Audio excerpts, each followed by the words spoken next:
محترم دوستوں، بزرگوں، ساتھیوں، ان بچوں نے قرآن کریم اپنے سینوں میں محفوظ کیا ہے، قابل مبارکباد ہیں۔ جس طریقے سے یہ بچے قابل مبارکباد ہیں، اسی طریقے سے ان کے والدین جنہوں نے ان کو اس لائن پہ لگایا اور مدرسے میں داخلہ کرا کر حفظ قرآن کے لیے سہولت میسر کی۔ جس طرح بچے قابل مبارکباد ہیں، ان کے والدین بھی قابل مبارکباد ہیں،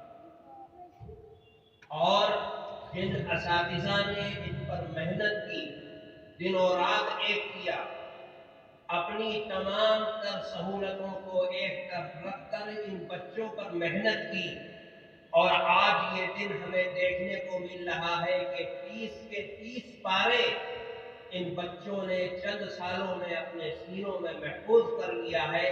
اسی طریقے سے بچوں کے اور والدین کے ساتھ ساتھ وہ اساتذہ جنہوں نے محنت کی ہے، وہ بھی قابل مبارکباد ہیں۔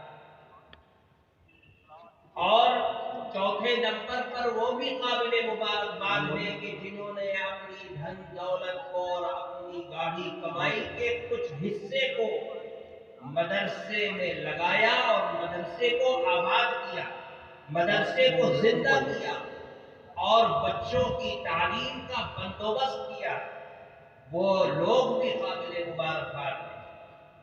بچے بھی قابل مبارکباد، والدین بھی قابل مبارکباد، اساتذہ بھی قابل مبارکباد، اور جن کو اللہ نے توفیق دی، اپنا مال انہوں نے مدرسے میں لگایا اور مدرسے کو آباد رکھا، وہ بھی قابل مبارکباد ہے۔ جس طریقے سے یہ قرآن کریم کا حفظ کرنا ان بچوں کے لیے صدقہ جاریہ ہوگا، دنیا میں بھی اور آخرت میں بھی۔ جس طریقے سے یہ بچے اس سے دنیا اور آخرت میں خاص طور سے فائدہ اٹھائیں گے، اسی طریقے سے یہ قرآن کریم ان کے والدین کے لیے بھی صدقہ جاریہ ہوگا۔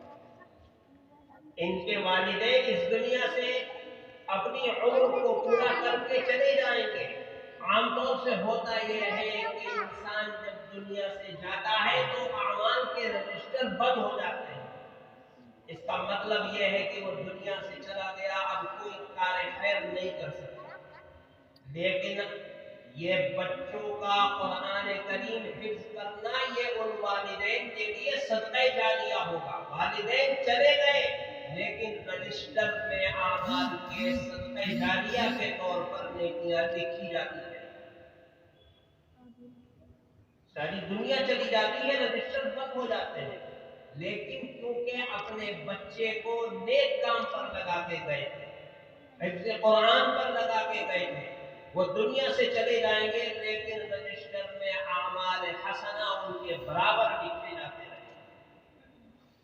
جب جب یہ بچہ قرآن کریم پڑھے گا، پڑھائے گا، اس کے مطابق زندگی گزارے گا، عمل کرے گا، ماں باپ نہیں رہیں گے لیکن قبر میں ثواب لکھا جاتا ہے۔ یہ ہے صدقہ جاریہ، برابر جاری رہنے والا صدقہ۔ یہ بہترین صدقہ ہوتا ہے کہ نیک کام انسان کرے اور دنیا سے چلے جائے، اس کے نیک کام سے جب تک لوگ فائدہ اٹھاتے رہیں گے، اس مرنے والے کو اس کا فائدہ پہنچتا رہے گا۔ آپ سے گزارش ہے کرپیا ہمارے چینل کو سبسکرائب کریں، بیل کو دبانا نہ بھولیں، اور لائک کریں، کمنٹ کریں اور شیئر کریں۔